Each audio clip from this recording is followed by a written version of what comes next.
Hey, what's up guys? Mikey here. Ugh, I hate this decade that we're currently living in. So I'm going to turn the clock back, not just by decades, but by millions of years, until we're roughly 100 million plus years prior. And the best way to do that is to...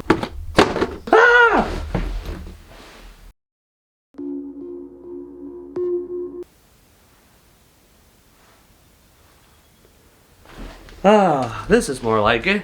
A much simpler time. Ugh is the episode where SpongeGar, Patar, and Squog discover fire at the beginning of humanity and argue about who should take it home with them.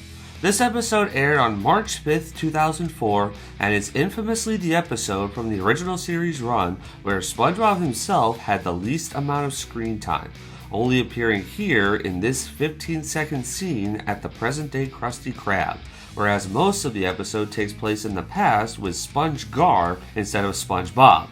This is the second of 3 22-minute episodes in Season 3, following episode 101, Party Pooper Pants. Much like many of the 22-minute specials around this time, this was marketed as a different name than the title card, this time being SpongeBobB B.C, before comedy instead of before Christ, which is what BC really stands for. Never understood why they did that. Despite the name change, everybody still calls it SpongeBobB B.C. when talking about the episode, even without saying before comedy. All the marketing refers to it as such, and so does the official SpongeBob Season 3 DVD release. I always refer to the episodes by their title cards, but I do clarify the episode in question if somebody needs me to, especially with this episode having the shortest episode title in the whole series. Now before going into this one, I had forgotten quite a bit of it, not gonna lie. After this latest rewatch, I walk away remembering a lot more than I had in a while, but I might think a bit differently of it now. So let's watch this episode and see if I can figure out why that is. So the episode starts up and the French narrator takes us to Encino, California, 100 million years in the past, as this episode is SpongeBob before comedy. Patchy is our host as usual, and he is in a cave riding a dinosaur prop. He talks a little bit about what prehistoric times were like before he finds himself stuck in the dinosaur prop.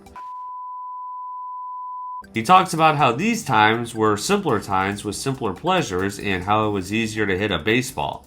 As somebody who is 100 million years in the past, what's a baseball?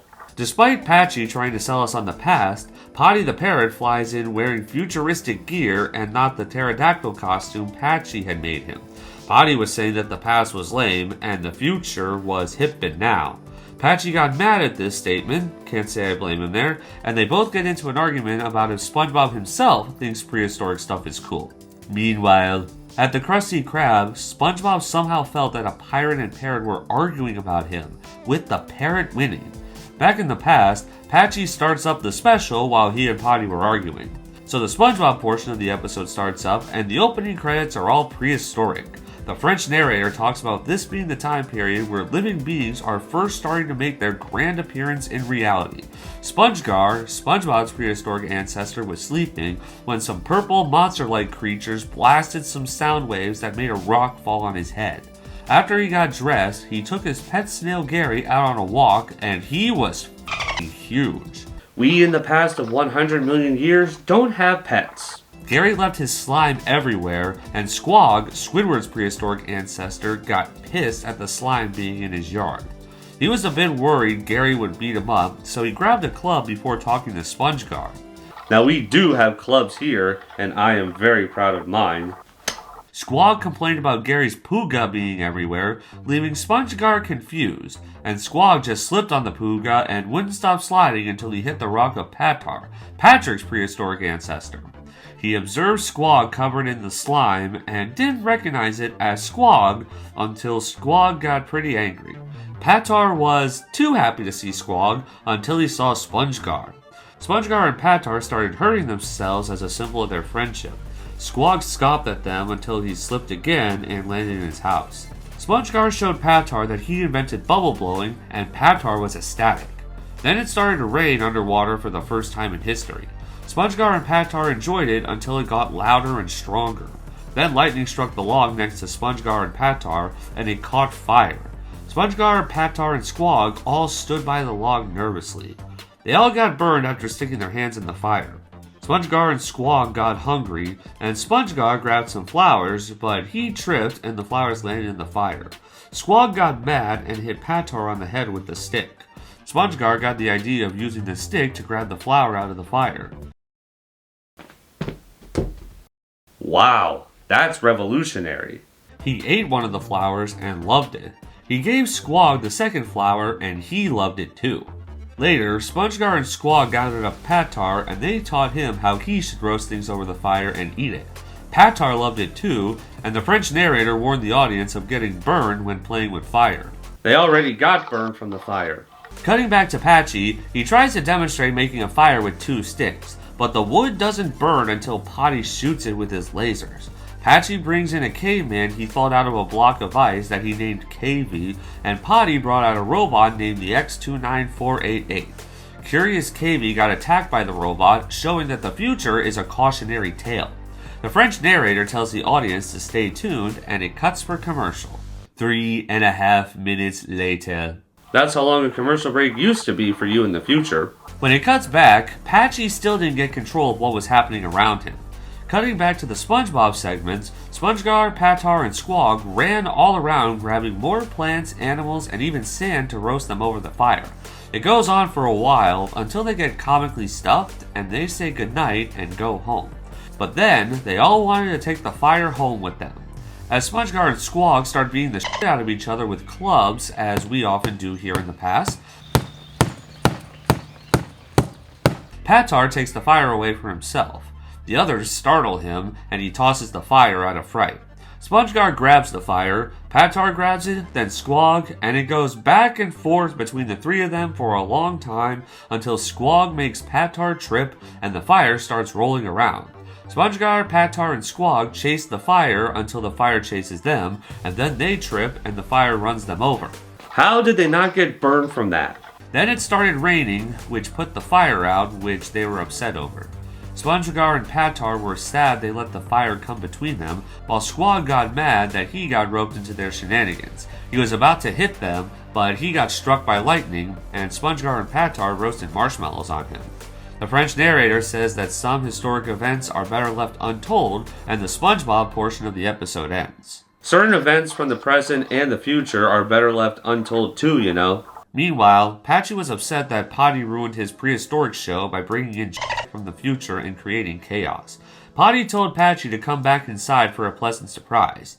Inside, Patchy was f***ing befuddled to find that Potty had set up a DJ table and disco lights, and KV and the X29488 were singing a banging song about worlds colliding and how they're not as different as they may initially seem.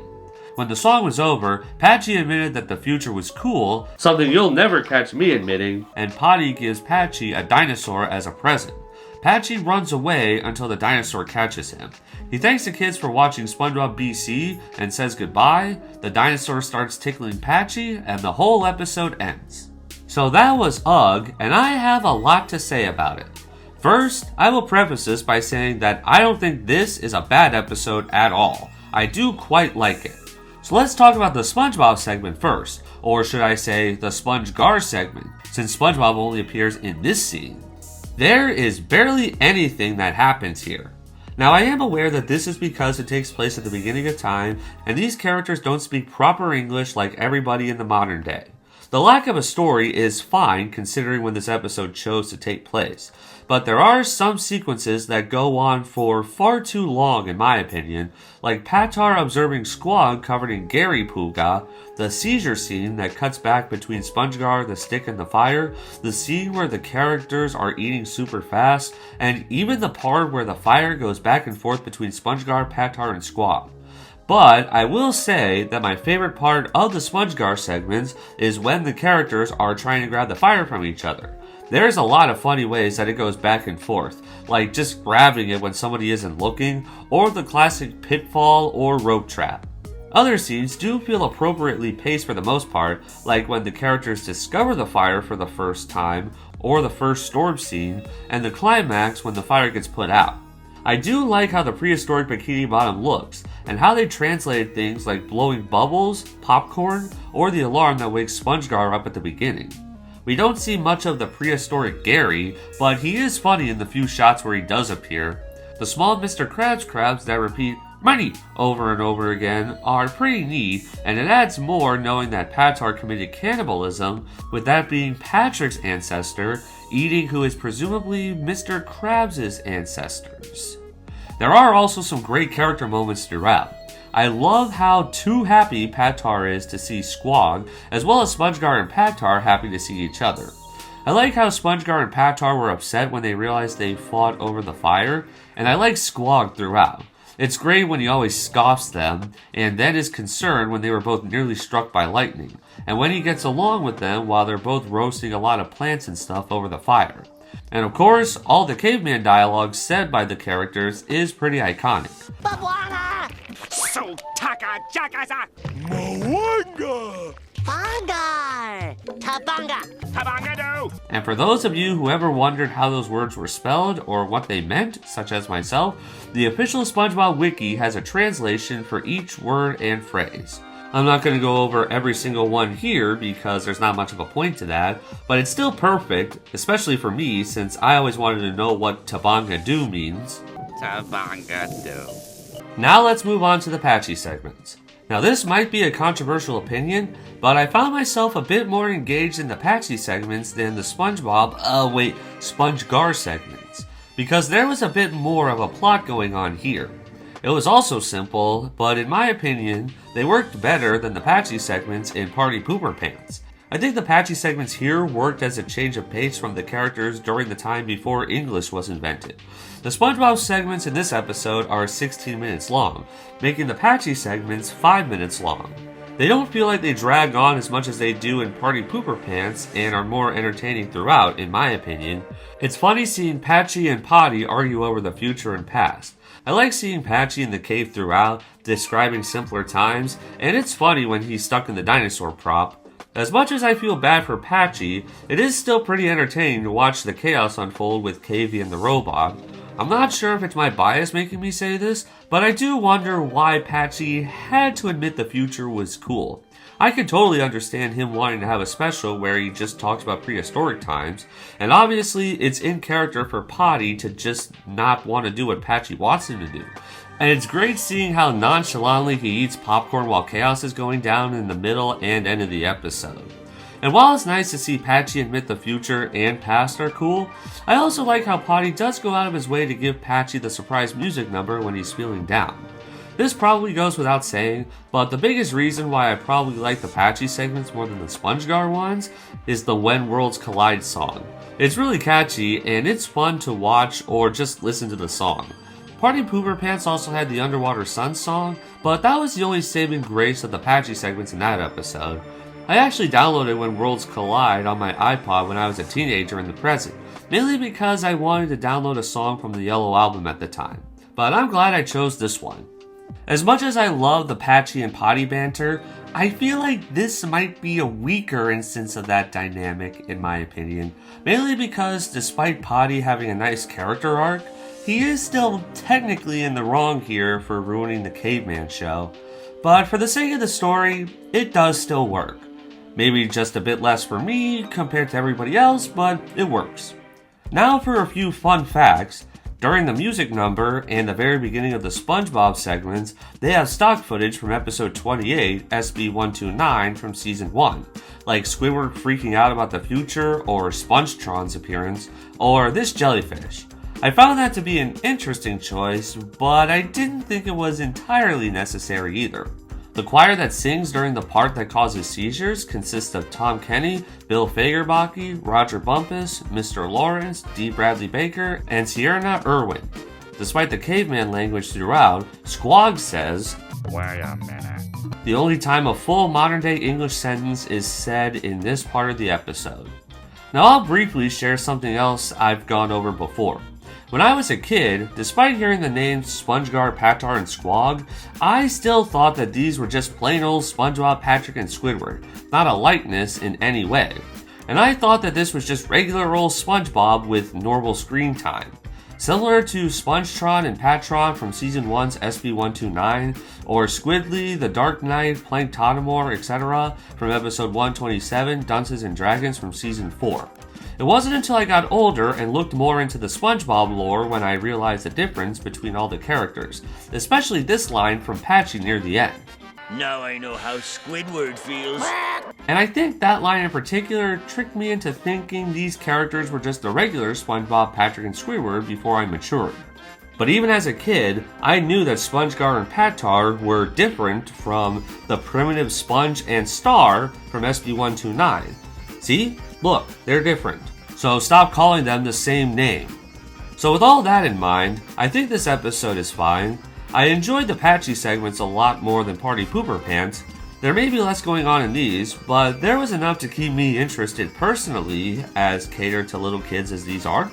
The SpongeGar parts were good for what they were, but some of them went on for longer than they need to, which makes me think how dreadful these segments would be if there were no Patchy segments at all and the whole cartoon was 22 minutes long. I don't know if it would work to make the animated segments 11 minutes long and have the other 11 minutes be more of Patchy and Potty arguing and chaos unfolding. That might make the Patchy segments more of a drag to sit through, but it would also make the cartoon easier to sit through, so we knew which poison Nickelodeon picked. While I do still like this episode, I think I feel a little differently looking at it with a more critical eye. It's not bad, but I wouldn't call it the absolute #1 gem of the season either. I appreciate how different it is, and there was some stuff it did really well, and some stuff that kinda fell flat for me. I do appreciate all the little things too, like the animation and the voiceover done by the actors. But overall, it's decent for me personally. I totally get why others love it, but I only like it, and I hope you're okay with that. But going back to this BC being called before comedy, in Season 9 of The Fairly OddParents, there was this line that Sparky the dog says about BC. Time to poof back to 50,000 BC! I hope BC stands for Before Cats. What is it with Nickelodeon not referring to BC as Before Christ? Ugh is a fine episode. Some good character moments and funny sequences in the animated portion, but I might actually like the Patchy segments a bit more just because to me it feels like there's a bit more going on in those, in my opinion. I get why there's not a ton going on in this one, considering the time period this episode chose to take place in, but it's still good for what it decided to do. Maybe just a bit less engaging to some. Which is ironic because I'm totally engaged in this prehistoric world I'm in right now. It's so cool and I never want to leave. Ah! Huh? Aw, it was all just a dream! Again! Ah!